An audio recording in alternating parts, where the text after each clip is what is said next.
नमस्कार विद्यार्थी मित्रांनो, आदिवासी विकास विभाग चौकीदार गट ड या पदाचे हॉल तिकीट आलेले आहेत आणि हॉल तिकीट डाउनलोड करण्यासाठी अनेक विद्यार्थ्यांना वेगवेगळ्या अडचणी येत आहे.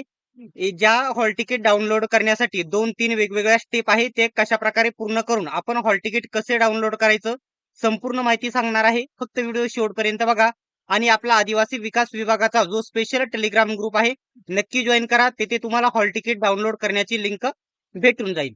विद्यार्थी मित्रांनो, आदिवासी विकास विभाग गट ड चौकीदार पदासाठी सर्वात बेस्ट पुस्तक स्मार्ट स्टडी नांदेड यांनी लॉन्च केलेले आहे. या ठिकाणी आदिवासी विकास विभाग चौकीदार गट ड 38 प्रश्नपत्रिका संच सर्वात बेस्ट पुस्तक आहे आणि महाराष्ट्रामध्ये एकमेव पुस्तक आहे आणि सर्वत्र महाराष्ट्रामध्ये हे पुस्तक उपलब्ध आहे. प्रसिद्ध असे लेखक विठ्ठल नागनाथ राऊतवार यांनी हे पुस्तक लिहिलेलं आहे. विशेष म्हणजे याच्यामध्ये या ठिकाणी विशेष आदिवासी विकास विभागाचे आणि शासकीय आश्रमशाळा आहेत त्यांचे विशेष 350 पेक्षा जास्त तांत्रिक प्रश्न या पुस्तकामध्ये कव्हर करण्यात आलेले आहे. याच्यामध्ये या ठिकाणी 2012 मध्ये झालेल्या 2 प्रश्नपत्रिका, 2026 मधील नवीन प्रश्नपत्रिका तयार केलेल्या आहेत. सरावासाठी 100 प्रश्नपत्रिका या कव्हर करण्यात आलेल्या आहे. हे पुस्तक या गट ड च्या सर्व स्पर्धा परीक्षांसाठी तुम्हाला फायद्याचे नक्की ठरेल. हे पुस्तक खरेदी करण्यासाठी आपला या ठिकाणी जो स्पेशल आदिवासी विकास विभागाचा जो टेलिग्राम ग्रुप आहे नक्की जॉईन करा.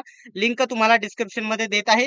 ऑनलाईन घ्यायचे असेल तर Amazon, फ्लिपकार्ट वरून खरेदी करू शकता किंवा इथं लिंक वरती क्लिक केल्याच्या नंतर इथं या ठिकाणी लॉग इन या बटनावरती इथे तुम्ही क्लिक करा.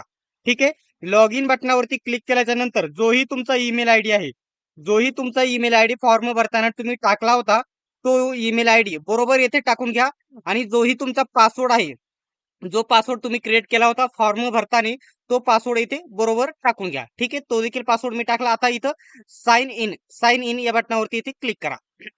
ठीक आहे. साइन इन बटनावरती इथे क्लिक केलं आहे.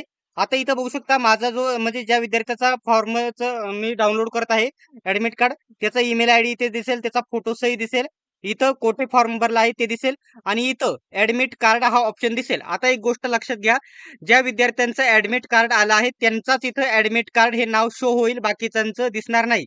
आता 28 तारखेला ज्यांचा पेपर आहे त्यांचंच हॉल तिकीट आलेलं आहे. बाकीच्यांचं उद्या परवा हॉल तिकीट सर्वांचे येऊन जातील, याची काळजी करू नका. ठीक आहे. आता मी खाली स्क्रोल करतो. इथं तुम्ही स्क्रीनवरती बघू शकता हॉल तिकीट डाउनलोड करण्याच्या इथे 3-4 स्टेप दिलेले आहे. युजर नेम पासवर्ड टाका, ऍडमिट कार्ड बटनावरती क्लिक करा, त्याच्यानंतर आधार ई-केवायसी पूर्ण करणे अनिवार्य आहे असं म्हटलेलं आहे. ती कशा प्रकारे करायची, तर इथं ऍडमिट कार्ड या बटनावरती क्लिक करा. ठीक आहे. याच्यावरती क्लिक केलं.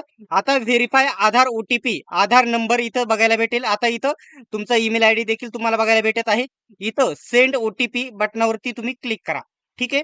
सेंड ओटीपी बटनावरती एक क्लिक केलेलं आहे. आता जोही तुम्ही फॉर्म भरताना जोही या ठिकाणी मोबाईल नंबर दिलेला होता त्याच्यावरती ओटीपी जाणार आहे. ठीक आहे.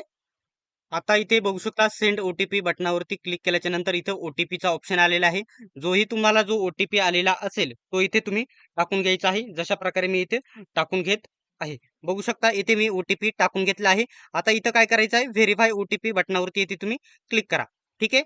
या बटनावरती इथे क्लिक केलं. इथं काय आहे, आधार व्हेरिफिकेशन हॅज बीन सक्सेसफुली झालेलं आहे.